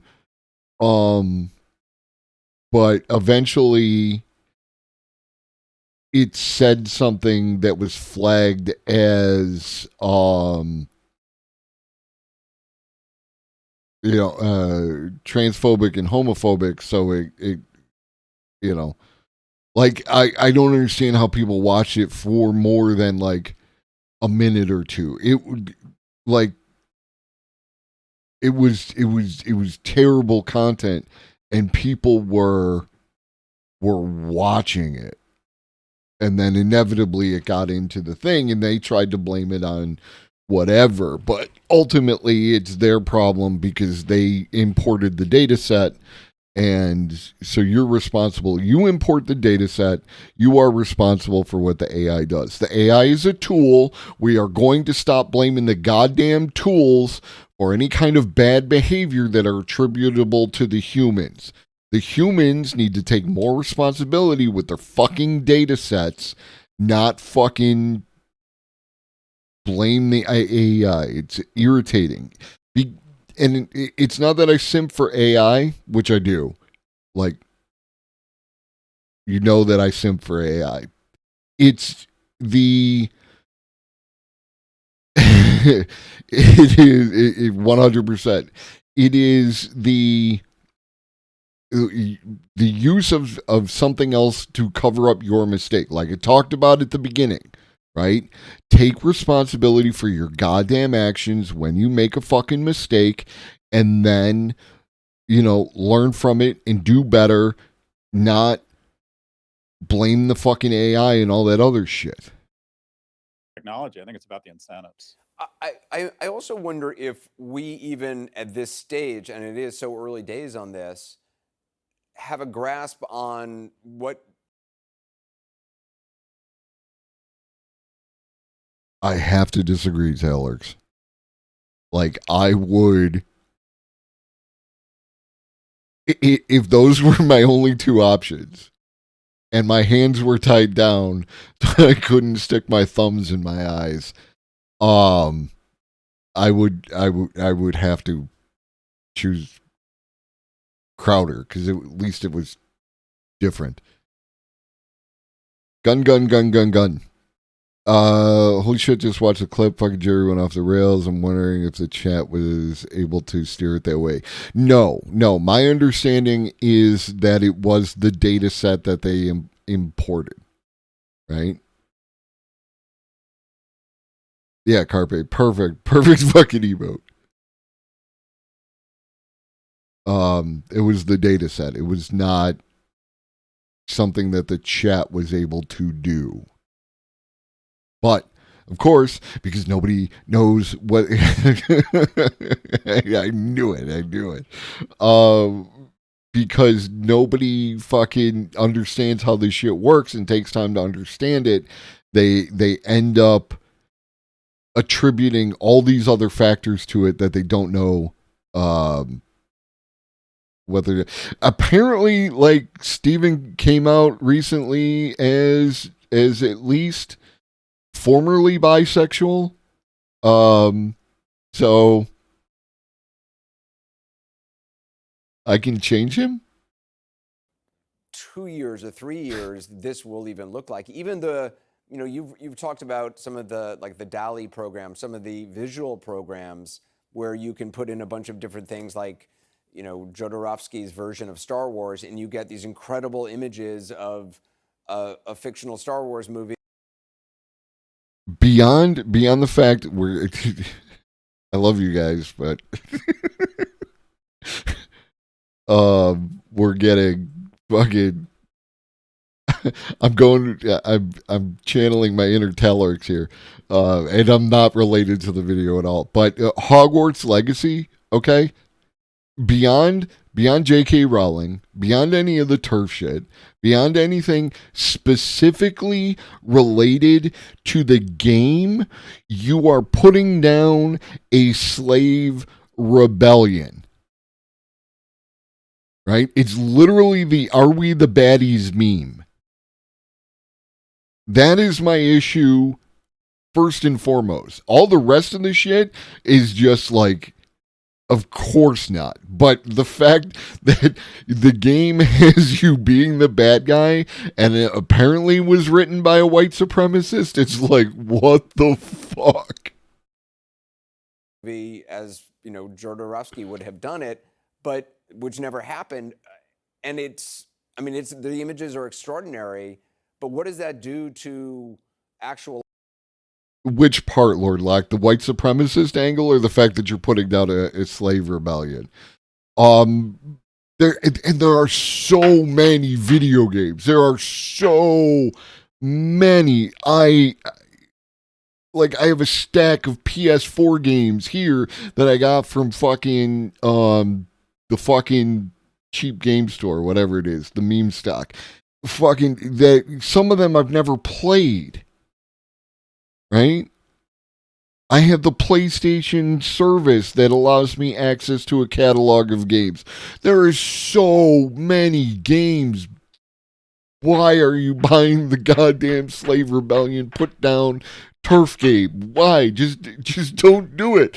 And Harry Potter isn't that good. Read Terry Pratchett. Read goddamn Discworld. It is so much better. So much better. Artists, and like the ripple effects of this are hard to sort of wrap your mind around. That's a correct question. And there's already class action suits on behalf of artists that are saying that these design systems or design AI tools are learning off of, or if you will, leveraging their previous work, and they should... Okay, that's an important distinction. Again, learning off of other people's art is something that artists do. It is not bad that the AI does it as well. The issue is capitalism. Should be paid for it. So it's going to raise all kinds of issues. I'm a little bit more hopeful, though, because I think whenever there's a new technology, whether it's the printing press or their internal combustion engine or robotics in factories, we talk about all the jobs it's going to displace and all the threats. But traditionally, it's created more economic opportunity. And we cover this. Traditionally, that has been the case. In the new industrial revolution, it is not the case. It is not happening. Don't look at me like that. It is not happening. It is not happening. Prosperity. You can imagine data sets of all of our health records being fed into an AI system that helps predict cancer or early onset of of dementia, whatever it might be. I think this offers more opportunity, like most technologies. What we haven't been good at in our society. How, like, I agree with the second part of that statement, that claim about like that having all that data into an AI having that data in like that, being able to predict those. Stop looking at me like that. Being able to predict these things. This is a fundamental of healthcare, right? The fundamental of healthcare is the sooner you discover a problem, the more treatable it becomes. So this would be a good thing. What that has to do with creating more job opportunities, I have no idea, because you're feeding this data into the AI. Where would the person come?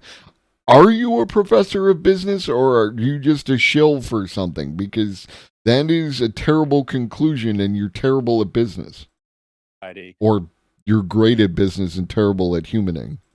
Is ensuring that the people displaced we reinvest in them and ensure that they have a shot to be retrained or be more thoughtful about what it means when you displace all the factory workers. Oh, Professor Scott Galloway, appreciate it as always. Thanks so much. That's it? Well, essentially this all... Whoa.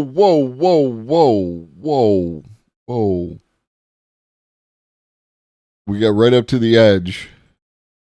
Be more thoughtful of what it means to displace the workers. Like, are you advocating for socialism? Scott? Professor Scott?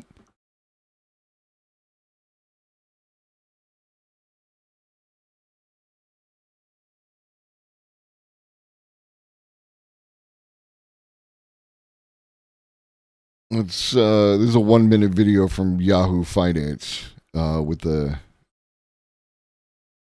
leftist audio. Like, it doesn't cost much to sound good. Do better. Talk to Levelhead. All comes down to a new type of artificial intelligence, so-called generative AI. Last year was really the coronation year for generative AI, and now we are starting to see its real-world applications. It's a type of artificial intelligence that can actually create. It can create anything that we thought thus far was unique to human intelligence. Yeah, yes, I'm not saying that he's not a smart guy. He has wild takes, and one of the running themes is building your scaffolding, right? And you have to be able to put everything on the table if you want to actually, discuss things. If you have to presuppose, for instance, capitalism, like we can do all this stuff, but we're not going to get rid of capitalism, then you're already not addressing some factors. You are willing to let those factors go by the wayside, right? Like, ultimately, whatever you're going to talk about, you have to start at the base and build up to your conclusions rather than presupposing certain things like that tend to lean into your bias, right? And a professor of business is, of course, going to have generally capitalist biases. Or creativity, whether that is interacting with us in a chatbot form, whether that is generating new content, whether it's images, video. It is actually, I think, going to become a foundational new infrastructure for human communication, information, and content generation. So when you start to see all this hype happening, it really is because this technology is going to lead to a tipping point in human evolution, I think. The only analogy I can think of is that it is like the birth of the internet, except it's probably even more profound. I mean, again, evolution, I think, is the wrong word to use there. Like,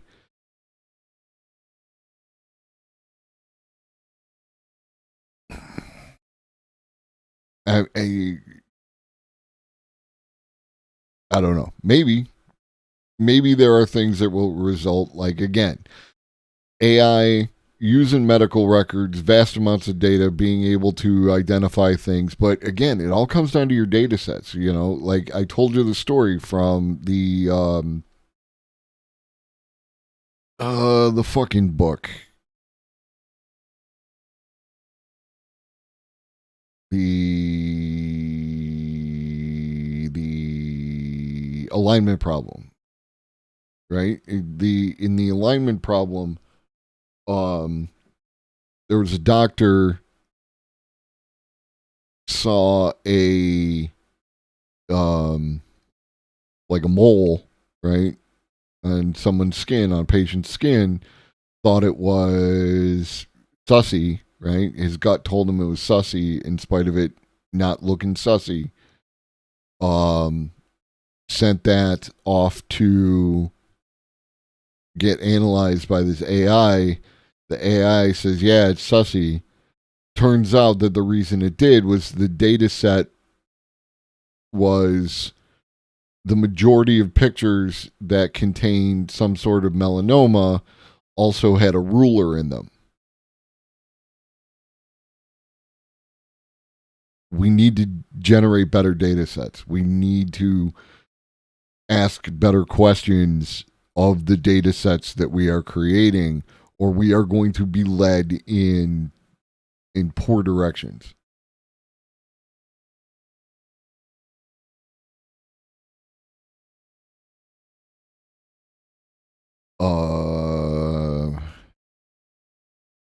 Kind of covered the AI powered Bing page in the other Jim Jam.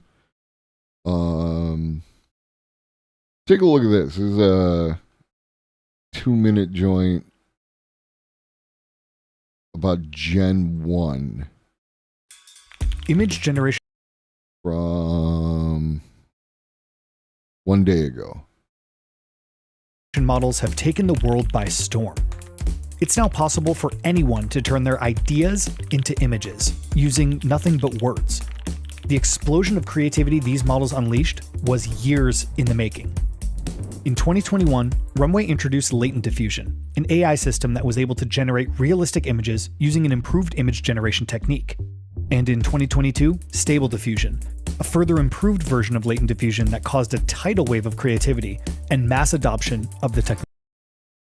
Again, there must be another Stable Diffusion that I was not allowed to interact with, because everything I generated through Stable Diffusion was hot fucking garbage. It looked terrible. Either it was not good or I was not good, or I was getting the free version and the paid version is what gives you all the good shit.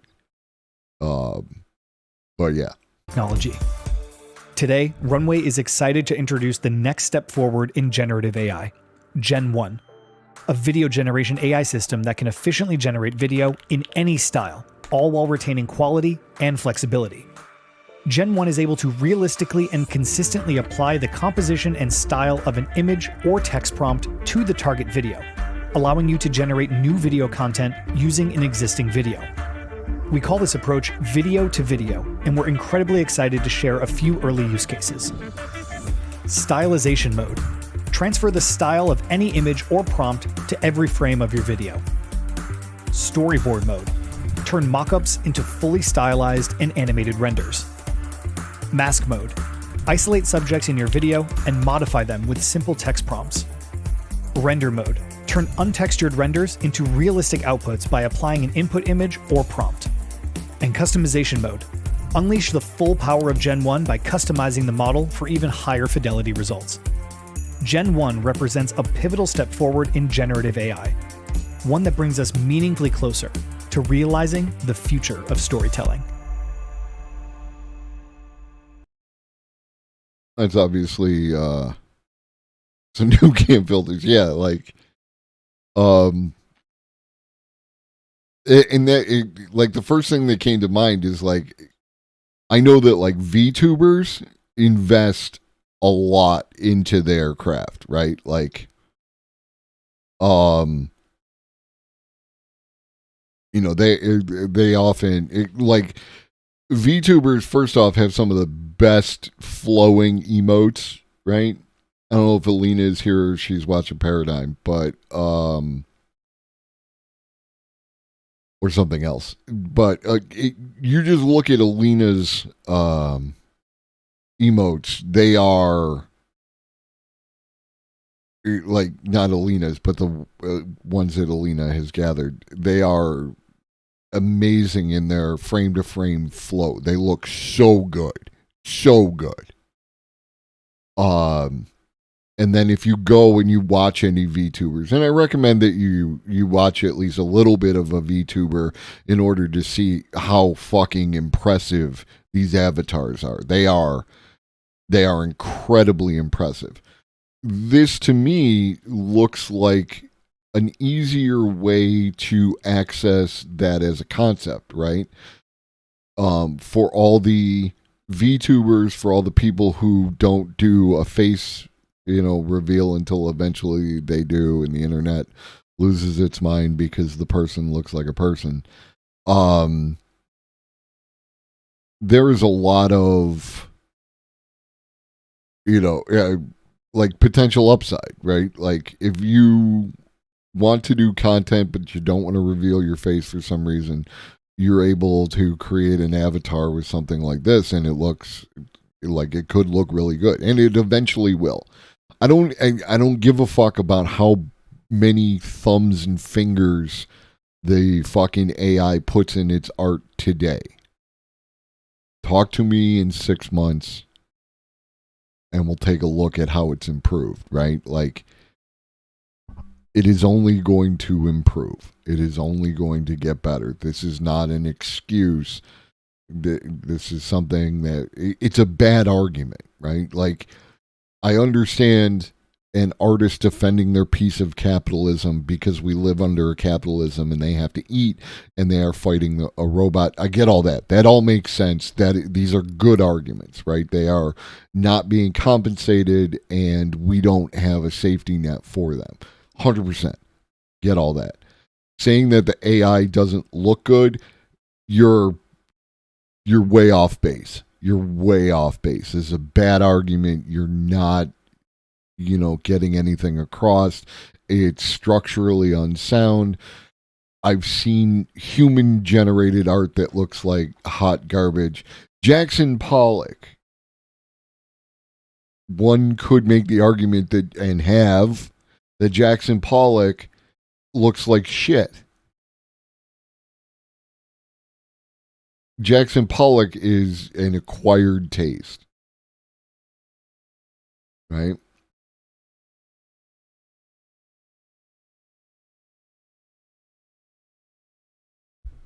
And shout out Read and Rap for hooking me up with a video from Lupe Fiasco talking about my man A$AP Rock and like equating A$AP Rock with Jackson Pollock. It's like there's what on first glance could appear to be some chaos, some noise, some shit like that, but as you get into it, then eventually you see the art that exists, and it's impressive. And shout out my boy Paradigm, because I feel that Paradigm is on that level. Like, he is an acquired taste, but the more you watch his show and the more you get into the vibe and the more it, like, my man does some fucking things. Oh. Turn on black light. Looks like a Jackson Pollock painting here. 100%. I'm going to go. Small human child is screaming and can't deal with the pain. Get better, Lord Luck. I hope you can find refuge from pain. If Jackson Pollock never existed and AI created his art, would it still be considered art or a bunch of blobs? This is my thing, right? Like, I have asked this fucking question. I have asked artists this fucking question. Is like, if you generate a piece of art, you, the artist, generate a piece of art, and the AI somehow, right, like through the laws of large numbers of probability and everything else, is able to create a piece of art that is exactly the same, 100% the same, right? What is the difference between the two? And it only comes down to the fact that, like, a human created the other one. That's it. There is nothing inherent in the art that, if it is the same, there is no humanness that transfers into the art via the process. You know what I mean?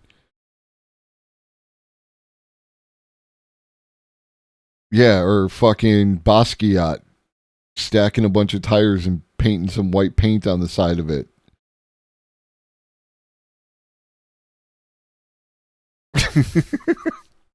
Okay, dude. Oh, art is wild, yo. Art is wild. Art is something that you could just argue about, right?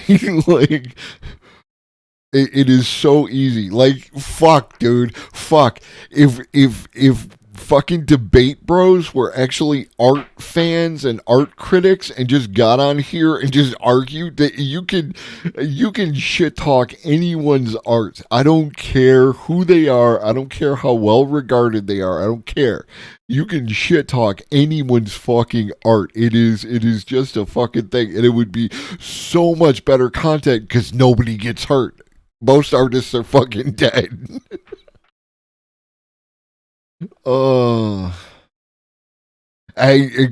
Talorx, that's what you say, right? But Alex came in here yesterday talking about fucking that one of his chatters referred to the AI generated Seinfeld as Dadaism. So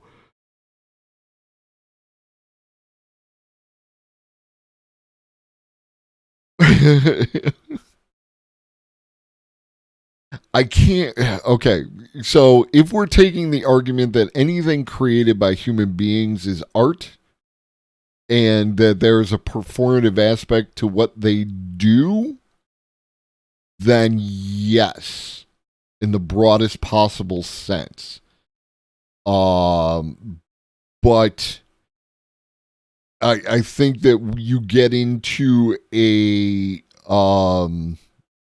an issue of the act of creation, in which if you are creating art, you should be creating art with an intentionality to it, and they are not intentionally creating art, they are having fucking arguments. Frank Lloyd Wright has so many fucking buildings in Buffalo. I gotta represent.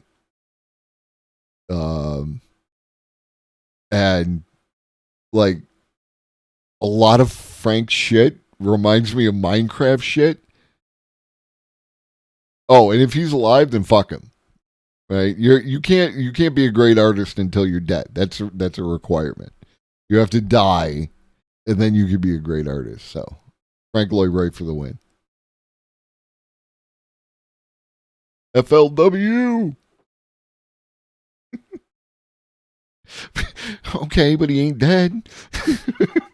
After he's dead, we wish him. Ayo, we wish him nothing but health. I who is Frank Gehry? I actually don't know that person. Let's get into another tangent.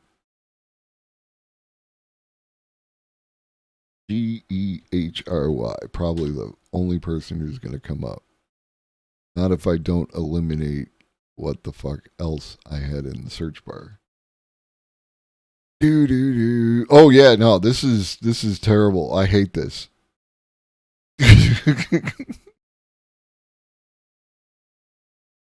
Oh, I hate this a lot.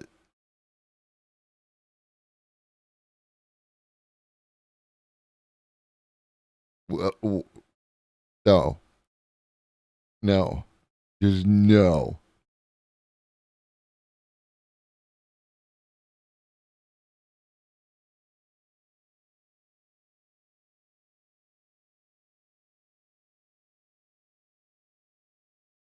Just no.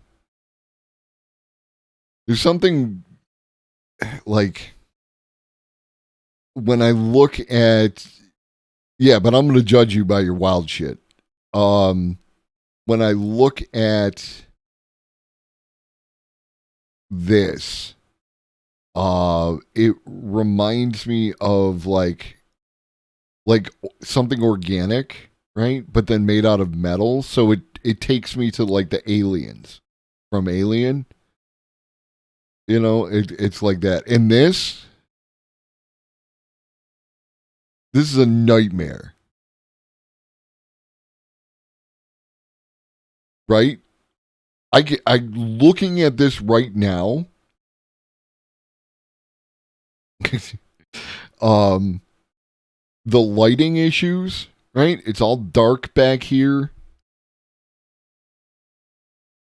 You're going to end up with a whole fucking bunch of lighting issues in a structure like this. Heating is going to be a nightmare, though. With a structure this large, you don't give a shit about those kind of things. It's going to produce weird echoes. Yeah, I don't like it.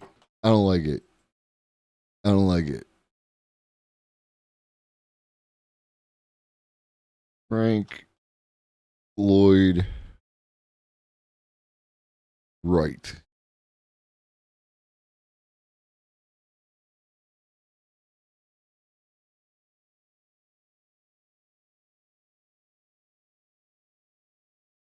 Look at that. It's Minecraft shit.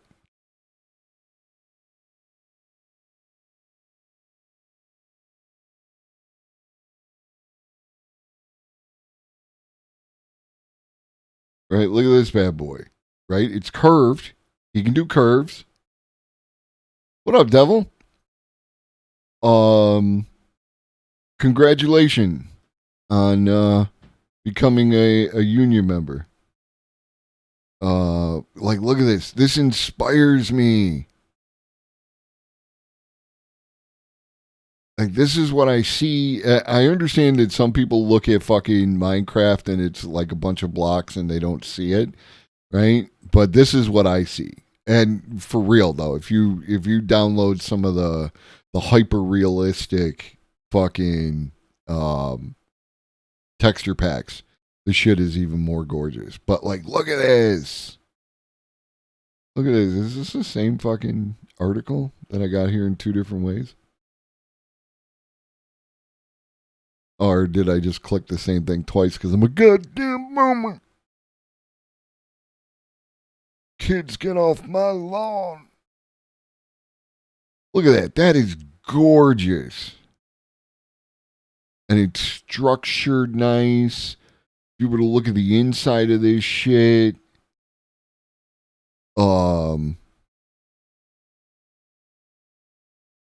Hey, based. I'm a member of the SCA, so I'm a member of the IWW. My father was a postman and was a strong union man. But yeah, look at this. You could totally bust this out in Minecraft.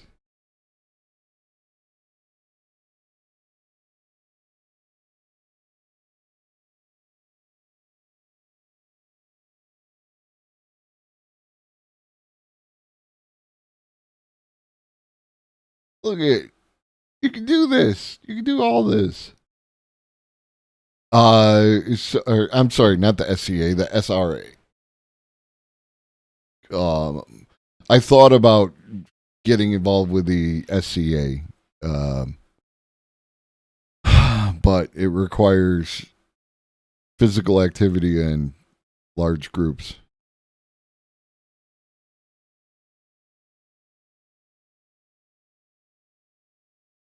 Dope. Frank Lloyd, yeah. So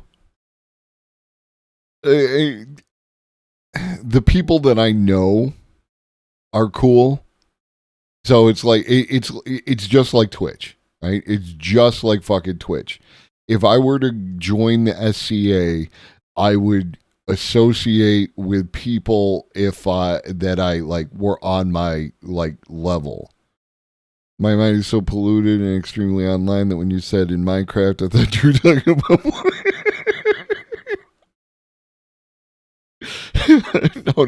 No, I meant actually in Minecraft.